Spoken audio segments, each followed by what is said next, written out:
Ken Jones is on a solo mission to climb Romania's highest peak.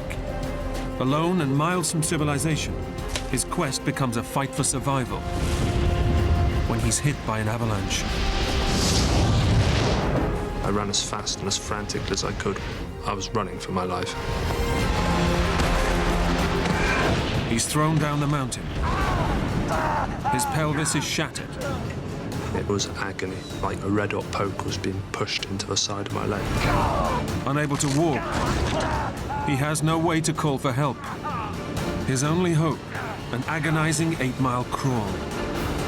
Across rivers and through a frozen wilderness.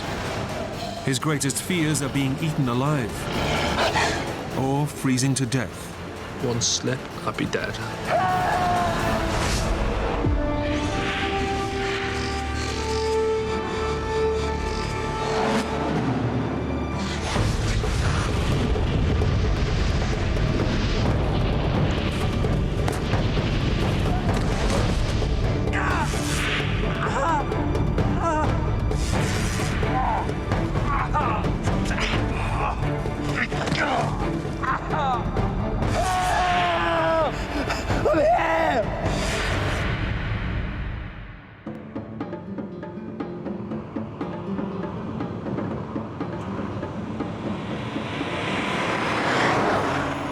Journeying into the heart of the Transylvanian Alps, a remote region of central Romania, is Ken Jones, a former British paratrooper in search of a holiday with a difference.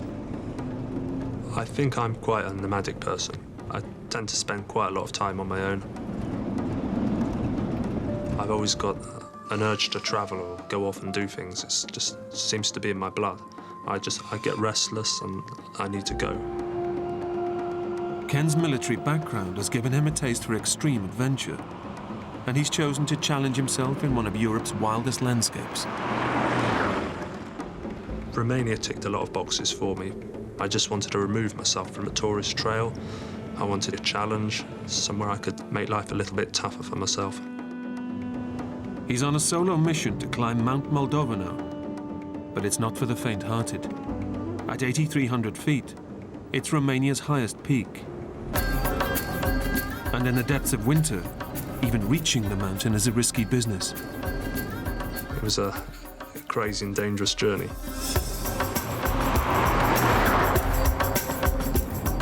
The taxi driver's just driving like a lunatic up the road. I just thought, what the hell am I doing? This is probably as dangerous as the mountain.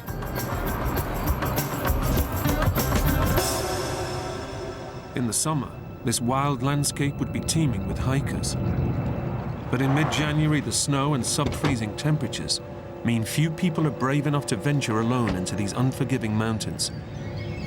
I became aware of just more or less having the whole mountain range to myself. It was a nice feeling, but it was kind of scary as well. You become aware of your own smallness.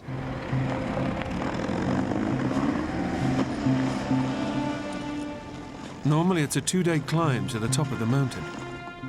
But super-fit ex-army man Ken has challenged himself to conquer it in a single day. Me and my brothers were always really competitive. We'd always race each other to the bus stop each morning, and on the way to school, everything was a race.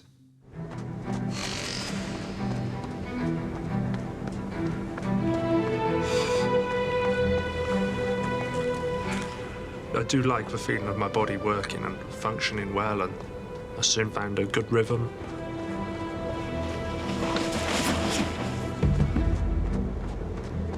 I'm a fanatical lover of freedom. And sometimes you've just got to put yourself out on your own just to enjoy a different kind of peace. Ken's made light work of the lower slopes. But hazardous terrain ahead threatens his ambitious bid for the summit. A clear channel through the trees offers the most direct route to the top. This man-made fire break prevents the spread of fires in the summer months, but in winter, it's a hotspot for deadly avalanches.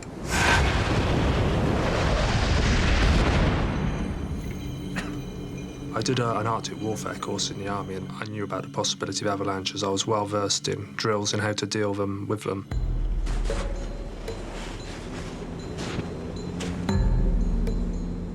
With his goal in sight, Ken ignores the risks and opts to fast-track it to the top.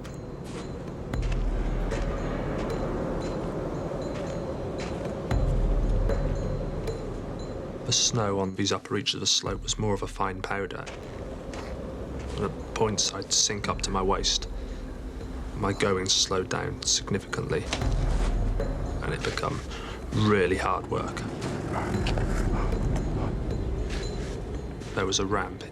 It was a really steep wall, so I needed to rely heavily on my crampons and my ice axe, and that was pretty tricky. At one point I got halfway up, and I just slipped.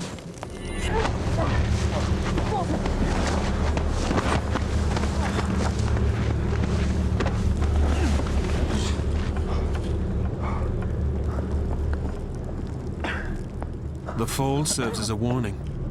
The mountain is treacherous, but Ken is determined to keep going. Ken retraces his steps and soon passes the point of his slip.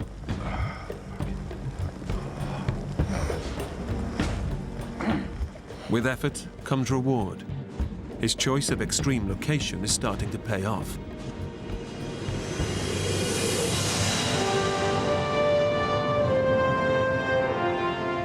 I really felt like I was in my own world up there. I was totally exposed and totally alone.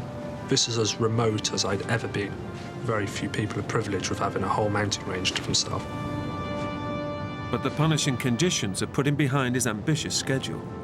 Few hours of daylight remain, and the clock is ticking on his bid for the top. I knew with the amount of snow on the mountain it would be pretty tough, but I felt really fit and strong. I trained hard, and so I felt good about getting to the top.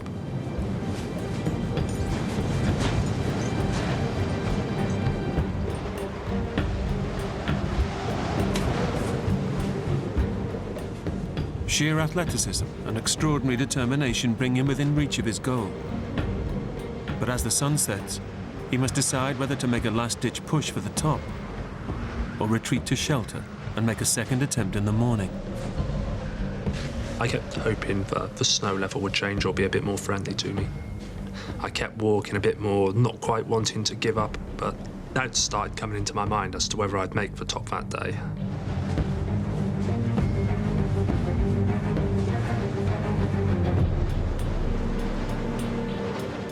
Summits are always important, but there comes a point when you've got to say, enough's enough, don't do anything silly.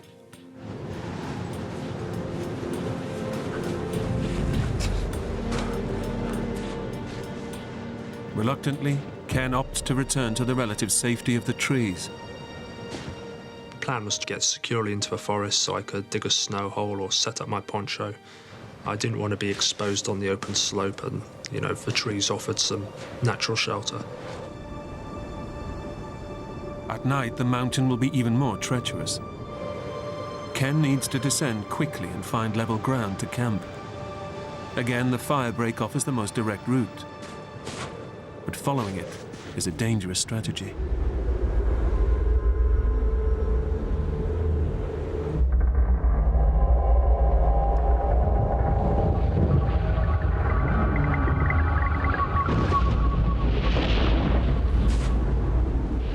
All of a sudden, there was just a noise from the top of a mountain. At first, I thought it was something like an animal. It was so strange and unearthly. I'd never heard anything like it before.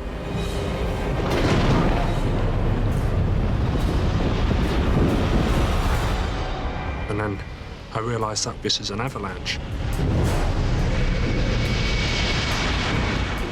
I was transfixed. I'd never seen an avalanche before. In a way, it was perverse. I just wanted to look at it. I should have turned and run, but it's just something so big and magnificent. But Ken has no time to lose. Each passing second brings him closer to death. I turned my back on it and run as fast into the forest as I could possibly make it.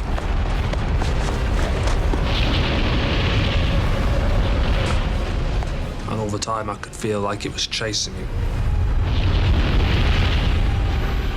My heart was beating, it was just going crazy.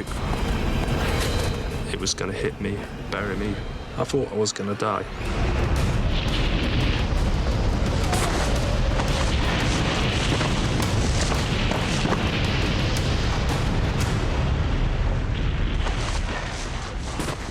Ken dives to safety in the nick of time, and the avalanche is funneled down the fire break. It would have definitely killed me without a doubt. I was pretty shaken for a while. And then when I realised I was safe and I calmed down, then I just started to laugh.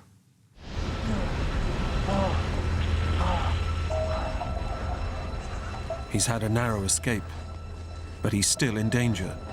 The snow on these upper slopes is unstable. After the avalanche, I began to feel really vulnerable on the slope.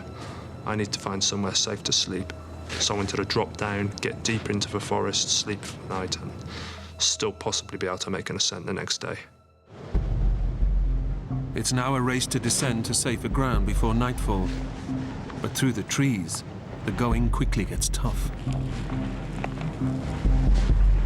But the terrain became more treacherous. Branches were poking in my eye. It was becoming a bit of a nightmare. The rough terrain and the slope of the mountain forces him back onto open ground. I knew the quickest passage was down the fire break between the trees. I didn't want to go anywhere near it again. But I had no choice. I had to go down it. But taking this shortcut is a serious gamble. In his race against the light, Ken decides it's a risk worth taking. But his luck has run out. The mountain is about to show him how lethal it can be.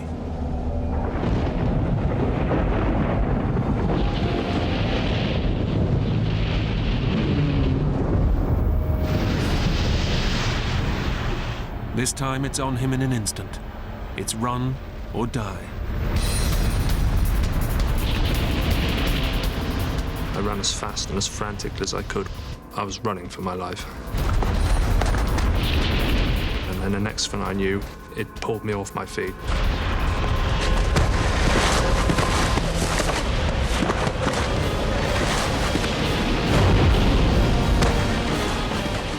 I was utterly terrified. It swallows you and engulfs you. You can feel all your bones and organs inside, everything's rattling.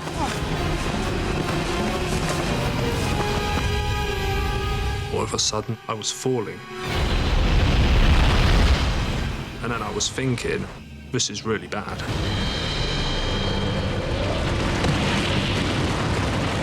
I landed on my ass and I heard a massive crack. And that was my pelvis shattering and the head of my femur snapping off.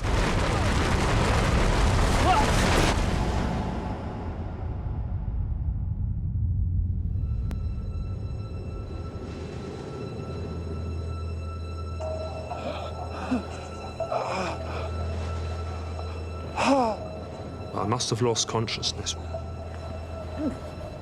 I lay there, not knowing what was happening or where I was. I couldn't really feel anything. It was dark.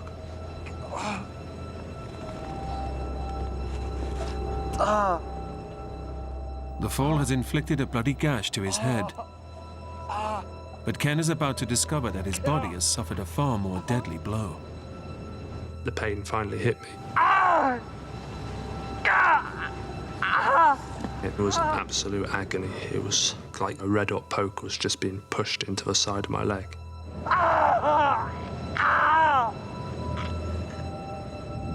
The impact has broken his femur and smashed his hip joint through his pelvis, shattering it to pieces. Bone fragments have severed blood vessels around the pelvis, causing internal bleeding and making his core body temperature plummet. In this extreme environment, his injuries could prove fatal. Ken knows it's bad, but is unaware of the full extent of the damage.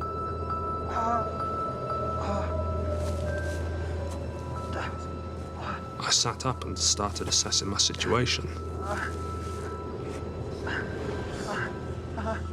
As I put my hand to the side of my leg, my left hand felt wet and sticky, and I got a big open wound on a couple of inches on the side of my left hip. It was bleeding quite heavily. He needs to act quickly to prevent further loss of blood, which could harm his chances of survival. I managed to force myself to roll on my side. Pulled a first field dressing from my pocket. And that seemed to stem a flow of blood. And after I dressed it, I pulled my trousers back up and I decided not to look at it again. My natural instinct was to get up and walk. My leg was in pain, but I wasn't sure if it was broken.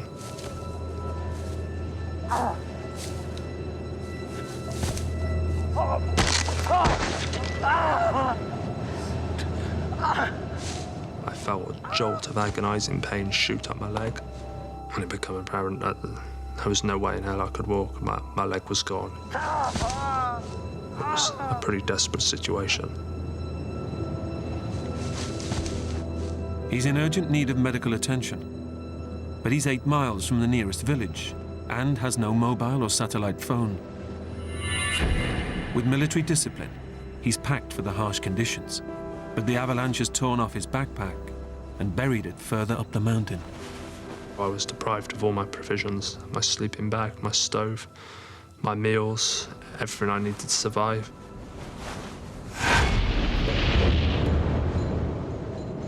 Nobody knows where Ken is or the danger he's in. If he's to cheat death, the stamina and self-reliance that brought him here must now get him out. But he faces a tough dilemma. Go up in the vain hope of finding his life-saving kit, or conserve precious time and energy and descend in search of help. It was a real tough decision to know what to do. The implications of making the wrong decision were deadly. He then spots his torch, which has fallen from his backpack and miraculously turned itself on. This torch was now my best means of survival. If I could get the torch, and I'd possibly have a chance, even if it's a small one, of finding my other items of kit. I'd have a bit more food. I'd have a sleeping bag. It was small distance, but it was so painful and so difficult to cover the ground.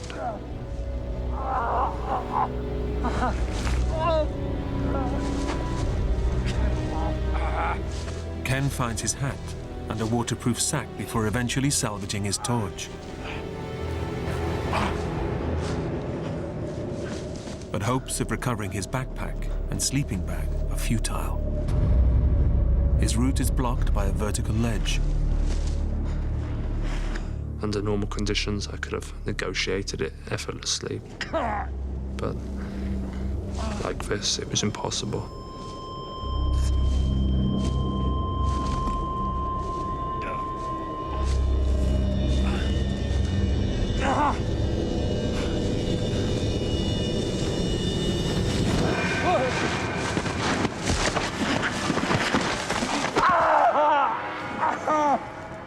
It was a pathetic effort, and I just fell over backwards.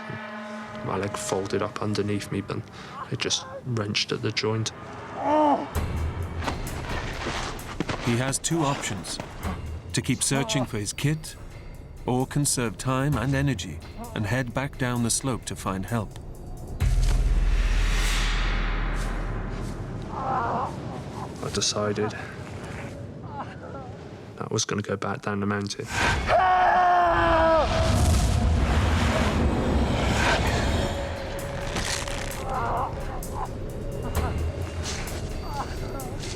The least difficult way of moving was in a sitting position.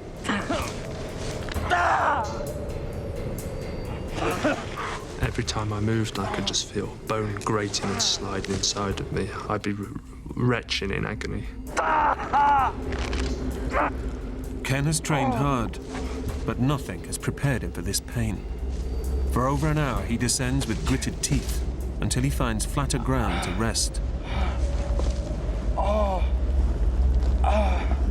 But it's only the beginning of his ordeal. The foot on his broken leg is painfully swollen. He needs to ease the pressure immediately, or gangrene will take his foot. I realised the implications of not getting my left boot off really quickly. I could feel the bones grating and moving around in my leg. I mean, I had to inflict this pain upon myself. There's no other option. If I didn't get the boot off, I was going to lose my foot. It was almost blissful just to have my feet free, and all the blood that was stuck in my foot could work its way back up my leg.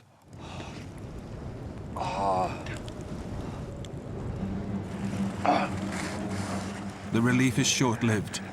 At night, temperatures plunge rapidly to as low as -15 degrees. His only protection is a mountain jacket and a waterproof sack which he uses to shield his feet from the biting wind.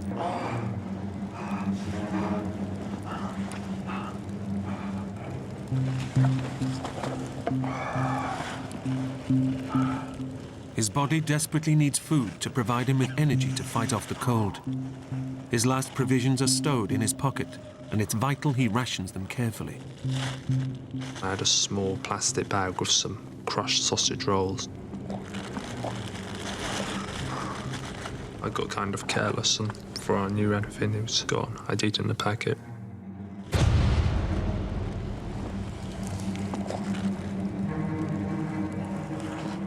Ken faces a long night ahead. The idea of being alone in the middle of nowhere preys on his mind. The scenarios that are running through my head were, I don't know, what if I don't get through the night? If he falls asleep, his body will stop shivering. He'll develop hypothermia, and he'll die. I was shivering so heavily I knew that I'd fall into the last stages of hypothermia and I'd never wake up. I just thought, oh God, how am I going to get through this night? Just don't fall asleep or you'll never wake, you're going to die.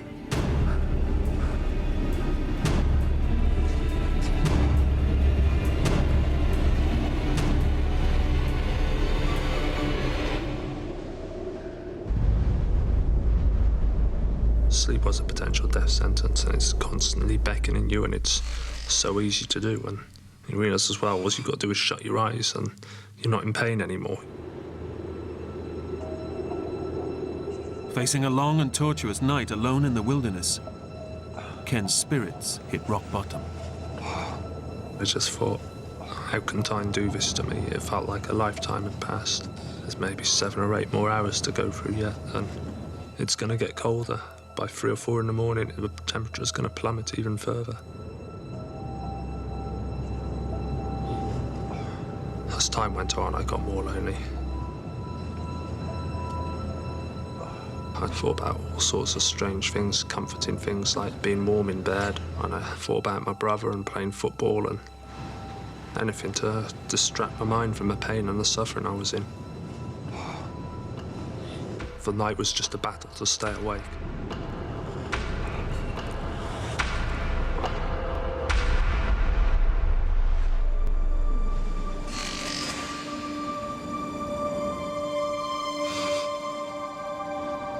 When daylight did arrive, it was overwhelming. It was such a relief. And the darkness can bring all this paranoia, and with the daylight I realised I could do something. In the early hours of a cold mid-January morning, the chances of anyone being in this inhospitable wilderness are remote. Ken only has himself to rely on, but the enormity of the task ahead preys on his mind, and he can't help hoping for rescue.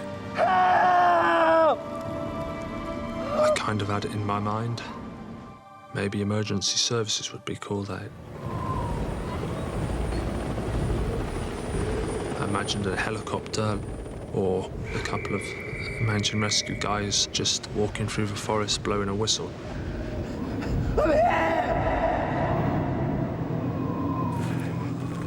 I imagined all these little scenarios, but the more I thought about them, I just dismissed them. I was pinning so much hopes on so many slight what-ifs. With his pelvis shattered, Ken knows he's in big trouble. Nobody knows of his ordeal or is expecting him back anytime soon. With no mobile or satellite phone, his only hope is that his training in hostile environments can get him to the nearest village, 8 miles from the mountain.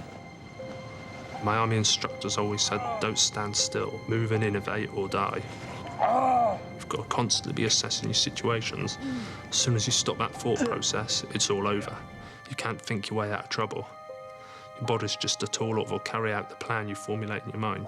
You've got to do something.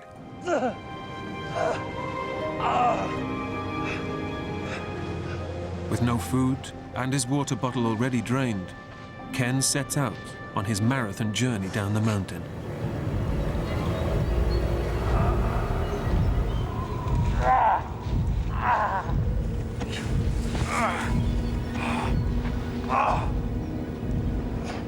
He endures hours of bone-crunching effort, but covers little ground, and the exertion gives him a raging thirst. He's surrounded by water, but it's frozen. Eating the snow just lowers his body's core temperature and causes further dehydration. I did eat snow. It would just melt into the smallest amount of water, so it wouldn't really quench my thirst. A river in the valley below will give him the water he desperately needs. But Ken also knows that it leads back to the track where the taxi dropped him off 24 hours ago. I figured it'd be the most likely place I could be rescued, so I just needed to get there and make as much ground as possible.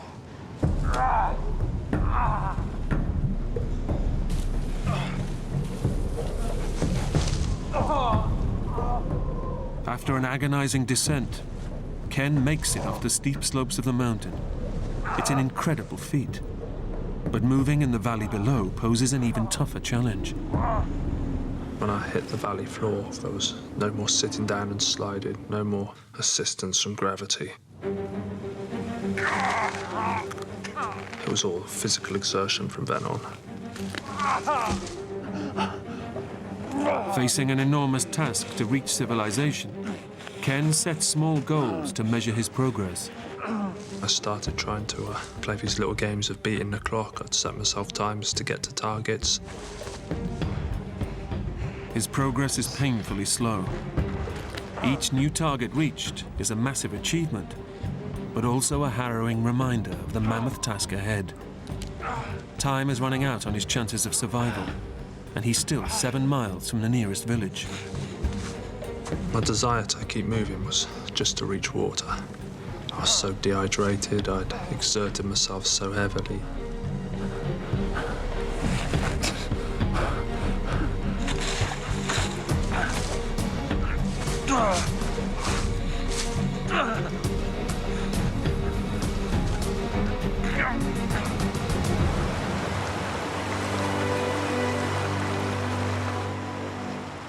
After a brutal crawl along the valley floor, Ken finally reaches the river.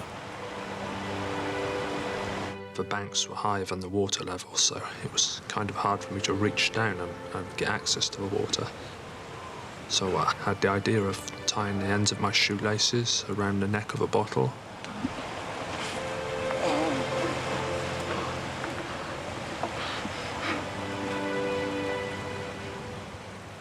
The relief on my mouth was blissful. It was like petrol going into a car. I just felt my body reviving, being full of energy again. Re-energized, Ken wills himself on, in search of the road he hopes will lead him to help.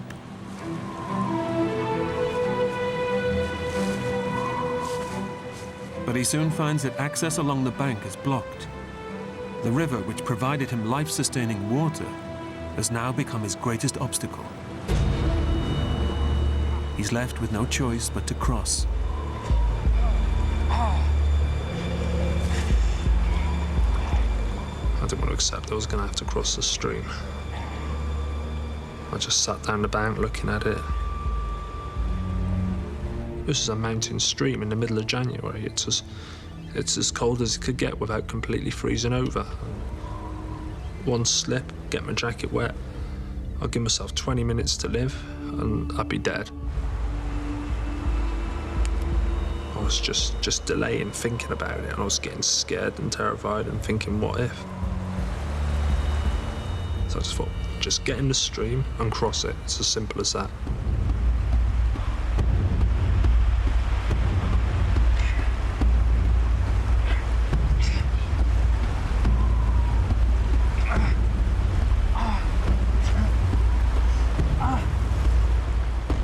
The human body loses heat 25 times faster in cold water. One slip in the stream, and Ken could quickly freeze to death. I was shivering uncontrollably, my body was shaking violently, and I was gasping for breath. I could feel it rising up my legs, and I just thought, how am I going to do this? I just thought, tough it out, take your jacket off. I threw it across the stream. I just went, there you go, and now you've got to go and get it, or you'll be dead.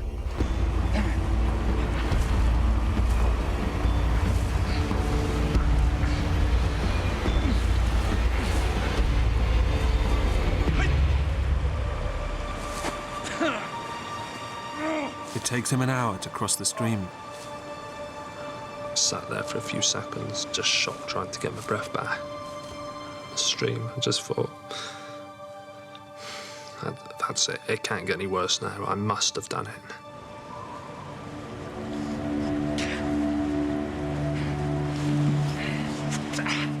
Sheer grit and determination drive him onwards. But after crawling all day, he's barely covered a mile.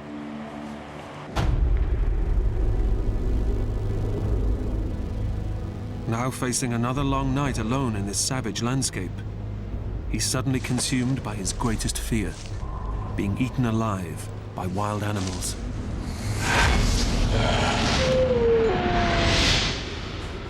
Transylvania is full of bears and wolves, and as the day was drawing to a close, I began to panic. I was so out in the open, still far away from the trees. I was scared, and I'd try and crawl as fast as I possibly could.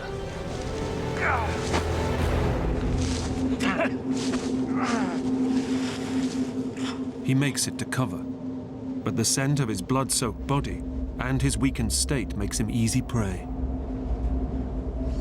I was really hungry, cold, dehydrated. I think it affected me. I wasn't sure if I was hallucinating or hearing things. I really believed I was hearing packs of wolves surrounding me.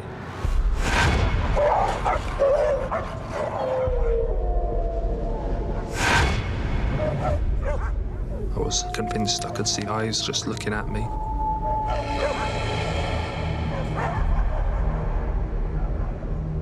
I'd just sit there panting, breathing heavily, really scared, just waiting for them to attack me.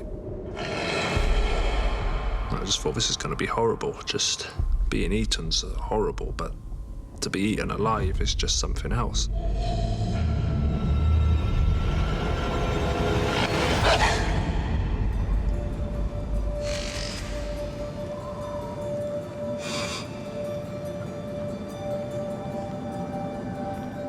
When night came on that third day, the relief was like nothing else. I'd pulled through. It was such a big achievement. Crippled by a broken leg and shattered pelvis, Ken desperately needs to reach the village 6 miles away, or face certain death in this hostile wilderness. After 2 punishing nights without food or sleep, it's a fight for survival, and nature is a formidable opponent. It started to snow. And I know the sky seemed to close down above me, and just got this isolated feeling.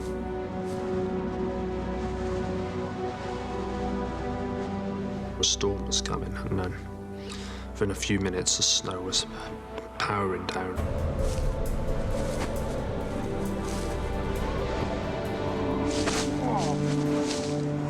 It seemed that the environment was just conspiring against me constantly.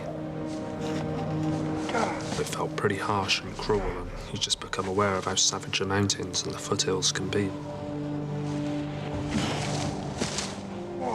It's been 48 hours since the avalanche nearly took Ken's life. Fighting his way through the snowstorm takes every last ounce of energy. And the cold, hunger, and dehydration are driving him to despair.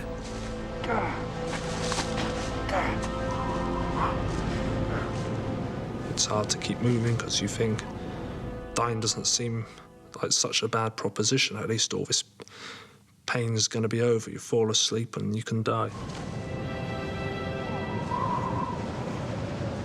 And I thought about my brothers and my sister. My mum as well. I'm close to my mum. Really close to my mum. I just got this idea and thought of someone coming round to my house and telling my mum and my brothers and sisters that I was dead.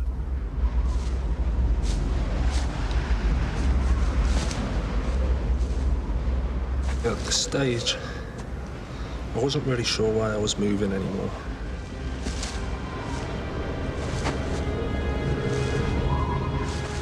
I thought to myself, this is what dying feels like then. So you're dying now. I was really lonely. I didn't want to die alone. So I just kept. I just kept moving and picking. Give us a minute, boys.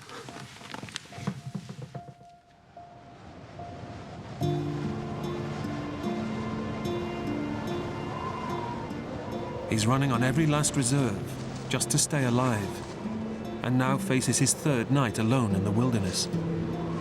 He hasn't slept in 2 days, but in these sub-freezing conditions, sleep means certain death. I wanted to keep moving. My body, it just decided it was gonna stop.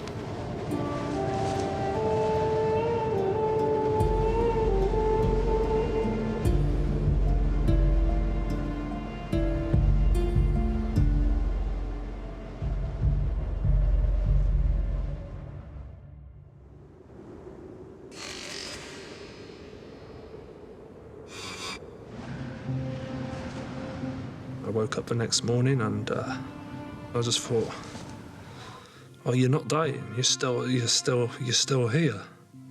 And it's like my body wanted to stay alive.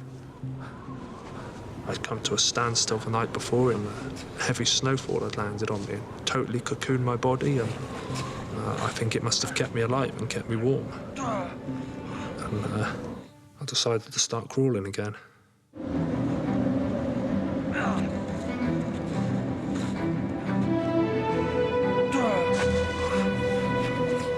His shattered hip means every move is pure torture. Only his incredible fitness and superhuman reserves of willpower drive him on. In spite of the pain, he's confident the worst is over. It'd be stupid to even conceive of it getting more difficult. I've just got to get to the track. It's not going to be far away. One big final effort today, and you know, I'll be safe. At last, Ken is within reach of the road where the taxi dropped him off 3 days before. But suddenly, getting there looks impossible. A river blocks his path, and Ken knows just how deadly this might be. When I saw that there was no passage through, I was really angry.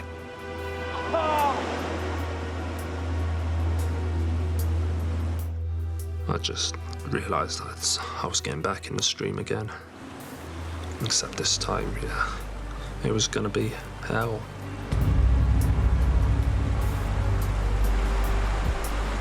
I remember when I was little, I used to go on the big diving board at the swimming pool, and I'd be so scared to jump. And here I was sat on the edge of a stream, and I was putting myself through that same suffering. So I thought, just get in the stream. The ice-cold water could kill him in minutes. He needs to cross it quickly, but the far bank is too steep for Ken to haul himself out. Supporting himself by leaning on the bank, he's got to track along the river until he finds a suitable place to cross. I was moving inches and inches, and it was painfully slow. It was freezing cold. For over an hour, Ken struggles along the river until the opposite bank is low enough for him to crawl out. But the current is strong and the water is deep. He'll either make it or die. Throughout this ordeal, it was just such a vital mission not to get my jacket wet. And again, I knew if that got wet, I was dead. His jacket and thermal top must come off. If they get soaked, he'll freeze on the other side. But by taking them off, he's increasing the risk of hypothermia, which could kill him. I was left with no other choice. It was a matter of being patient and being careful, and I just had to get across. With his severe injuries, Ken takes tiny hops on his good leg, letting the current carry his broken limb. One false move, and he could quickly freeze to death. All of a sudden, I became aware of my boot becoming loose, and before I could react, my boot come off my foot. His boot is swept away by the river, and the foot on his good leg is now exposed.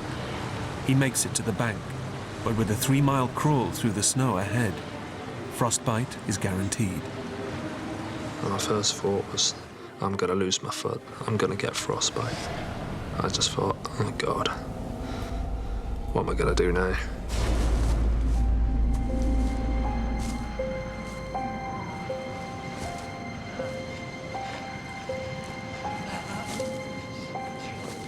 When you get to a point where you don't actually care anymore, you don't really miss your family, or you're not really bothered about them, you don't even care for yourself that much. There's something inside you, a survival instinct, and it will keep you moving. The body will do what it has to do to survive. It's just an incredibly reliant and efficient machine. It's kind of amazing to realise that about the body. Ken's never-say-die attitude finally pays off. He escapes the savage wilderness and reaches the road where the taxi left him 4 days earlier. It came as a massive relief to finally reach the track, but I still knew I got a long way to go. It's still 3 miles to the nearest village, and Ken's body is running on empty. He's fought through snow, hunger, and grueling pain. He's numbed by the cold, but he knows time is now running out. He needs to get help quick, or die. So I figured, why don't I try and stand and walk?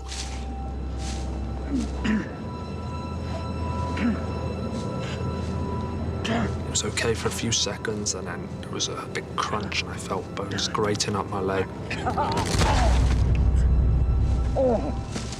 Even though it caused me a lot of pain, and I just thought if I could find some sort of a stick to just take a part of the weight, then, you know, I could use it as a crutch.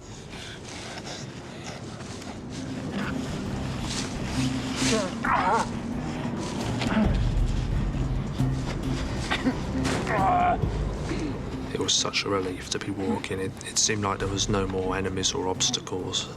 I felt it was more or less home and dry. But his ordeal is far from over.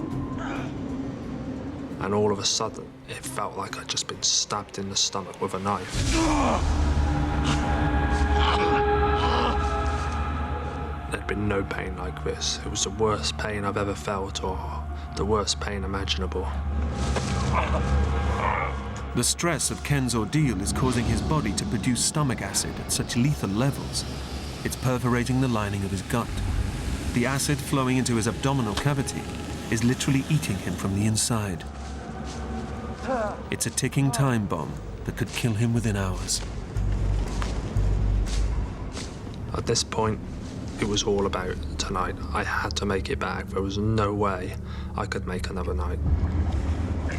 While I was on this track, I wouldn't stop walking.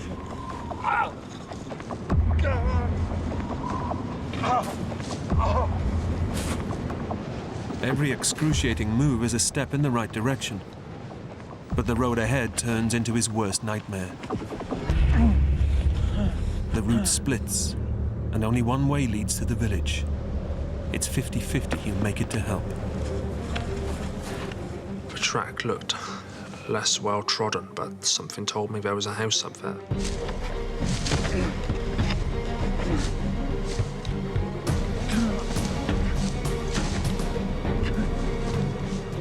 And when I reached a clearing, I saw the outline of a building. I thought, this is it. It brought me enormous relief. I felt like I'd made it, and I was literally within steps of safety and warmth.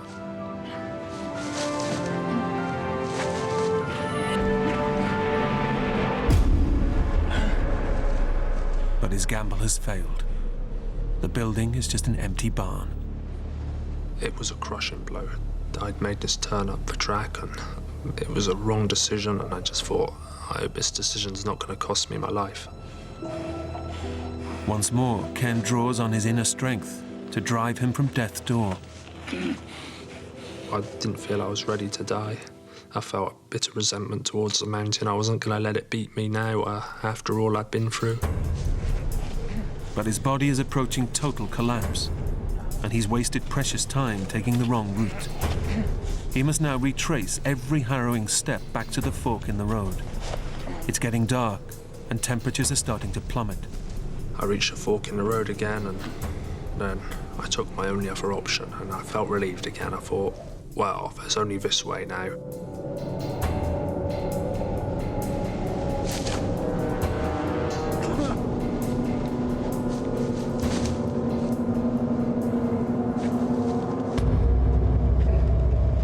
And eventually I turned a corner, and I saw a light spill through the trees.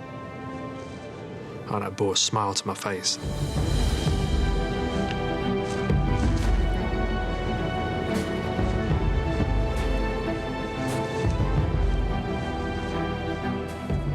I just thought, I've done it, and just realised what an honest, faithful servant your body is, and I just felt really proud of myself then. I knew I'd got a strong heart and character, and I could get through things.